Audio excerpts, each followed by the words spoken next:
Hi everybody, this is the second video on the subject of smoothies and blending, and here I wanted to talk about in little more detail about the benefits and risks of blending.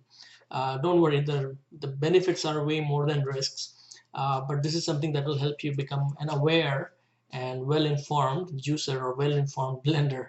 Okay, so the question is it good for you? Well, let's go back to first of all, again, just like juicing, I'm talking about whole fruit or whole vegetables which are being blended. I'm not talking about blended smoothies that are made from packets or from processed ingredients or concentrate and so on. I'm talking about whole foods that are blended together. So, in terms of the nutrients that lie hidden, well, not hidden, lie tucked away or packed within the fruits and vegetables, they're really concealed within the cell walls.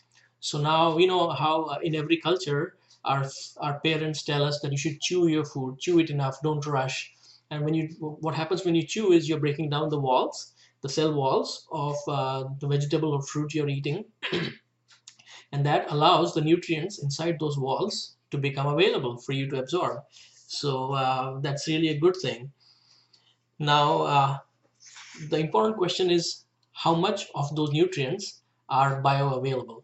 So if you chew on it, I guarantee you that all the vegetables and fruits that you are eating, you're not going to be able to chew them down to a mush. Most of us don't do it. Some of us probably do, but most of us chew a little bit and then we swallow. Whereas a blender is a monster. None of us can chew the food or break down the walls like a blender does. So blender will break all the walls and shrink it, make all the food available. So all the nutrients within the cell walls available for absorption. So a lot of research studies have shown that the bioavailability of the nutrients is very high, probably 10, 20 times higher when you blend the vegetables and fruits compared to chewing them. The other way, of course, is to cook the vegetables. When you cook them, more nutrients become bioavailable. However, when you blend them and cook them, even more nutrients are now bioavailable. And the third thing is, chopping food when you eat them. So chopping is good, but when you blend, it's even more bioavailable. So all those things are all, good check marks against blending. So more nutrients are bioavailable when you blend. Doesn't matter whether it's raw or cooked. When you blend it, you have more bio availability of nutrients. So if you blend things up and make a soup, or if you blend them up into a smoothie and drink it raw, both of those are going to be of benefit. So let's look at the flip side of blending. All right. So depending on what fruits or vegetables you blend, uh, the overall um, pH level or acidity could be high of the smoothie that you're drinking. So what happens when your acidity in the smoothie is high? Well, basically, research has shown that the effect of having a glass of smoothie on your teeth is the same as having a glass of soda, either Coke, Pepsi, or any brand of soda. Um, so they've actually done studies where they've taken human-like teeth and they have submerged them into a smoothie, and within an hour, there's an enamel that starts to dissolve. So there you go. There's damage to our enamel depending on how acidic the smoothie is.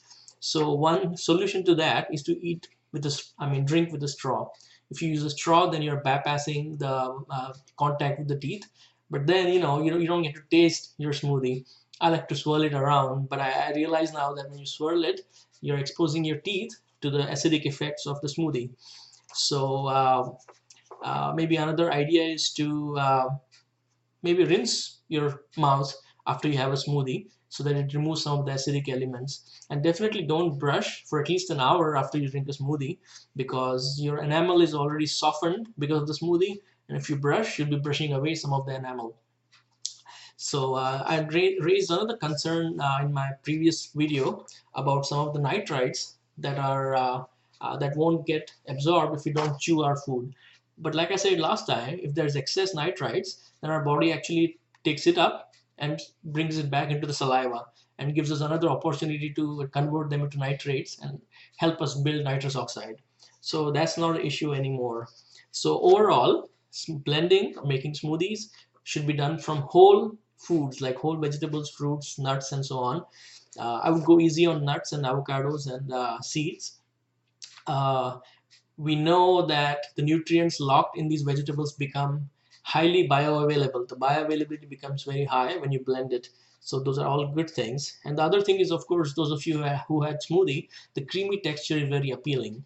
So those people, either young people, children, or older people who are not used to eating a lot of fruits and vegetables, smoothies are a good way to get enough servings of fruits and vegetables.